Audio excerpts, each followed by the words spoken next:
This is actually how 41-year-old Bob Troya sometimes sleeps, with this gadget on his head. So when he wakes up, he can see not only how long he slept, but also information so detailed he knows when and how long he was in REM sleep, light sleep, and deep sleep. I'll tend to have like a little point around 6 a.m. where my dog tends to bark at somebody, and then I'll fall back asleep. And this is just the start of Troya's data-filled morning routine.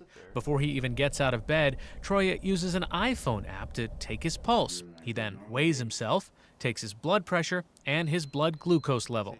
I have an elevated risk for type 2 diabetes. Next, a finger tapping exercise to test cognitive performance. And all throughout the day, a monitor on his chest and a band on his wrist collect data about his heart rate, sweat levels, and skin temperature so he can keep his stress levels in check. So I could look down at my phone at any point in the day and see kind of at any moment how stressed am I. All the data he collects is stored in a computer program, smartphone app, or on a spreadsheet. The point of all this tracking and monitoring? Troya, the CEO of a marketing firm who lives in Brooklyn, says in addition to keeping diabetes at bay, he just wants to stay healthy. I think as you get older, once I think really when I turned 40, for me was you start looking ahead. So I think by the sort of idea for me is doing whatever I can take to ensure that I have this sort of long, enjoyable life. Troya's tracking and testing may seem extreme, but he's definitely not alone. He's part of a growing movement called Quantified Self. People tracking and quantifying all kinds of personal data, often health-related. 60% of American adults track their weight, diet, or exercise routine. Every step you take. And millions are now using technology to do it. There are thousands of health and fitness smartphone apps, and it's estimated the wearable device industry could grow to more than $1 billion, including these bands and bits that track everything from steps and calories to heart rate and sleep quality. It's about self-improvement. David Pogue is a technology columnist for the New York Times and host of Nova Science Now. Is there any way to give your own brain a boost? He says self-quantifiers range from the average person just trying to lose weight to the hardcore like Bob Troya. Pogue says these wearable devices can be powerful motivators. Just that awareness that you're being watched and your activity levels being monitored leads you to get more activity. You take more stairs, you get off a subway stop earlier because they reward you with little lights and graphs for doing well. Pogue says many devices also let you compare your data with other users. So there's an almost competitive element to it. It's fitness through shame. What is it about that baseline sort of competition? Like it's almost like an animal instinct. Why do we respond to that? I mean, everybody behaves differently when they're on stage versus when they're off stage. You want to be your best self. You want to put your best foot forward. And that's what sharing your data with a few other people does for you. Is this a grand narcissism of, the internet age or technology saying, let's give you the tools to measure every nook and cranny of your life?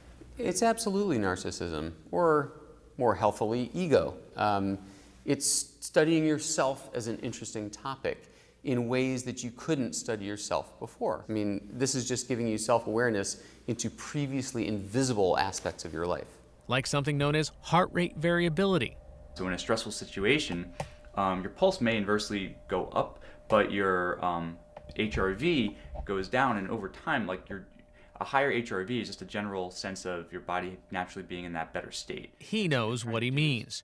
Troya estimates he spent around $20,000 over the last few years on devices, programs, and tests, and it's not just about health. He's also got a program that quantifies all the different ways he spends time on his computer and quantifies which parts of the day he is most productive. According to this application that was sort of monitoring everything I did, I was 58% efficient. People are going to listen to you and say, this guy's extreme. He's quantifying all this stuff. Do you think you're extreme? Not necessarily. I think if you talk to a lot of my friends or family or coworkers, it's not something that they even really can notice or tell that I'm doing. There's actually a community for dedicated self-quantifiers like Bob Troya across the U.S. and around the world who gather often to share experiences and, of course, data. At this recent gathering in New York City, which had a wait list to get in, the main event was a show and tell. You see a hump there. I was eating a lot of butter and it went up. But these self-quantifiers aren't just sharing information with each other. Users are uploading massive quantities of personal data to the servers of companies that make these gadgets, programs, and smartphone apps. It's a wireless scale, so what it's going to do is it's going to transmit my data to a server. Bob Troya says there's a lot of discussion in the Quantified Self community right now about who owns the data and what can be done with it. But at the end of the day, Troya says he's not too concerned. After all, the risks are small compared to his goals.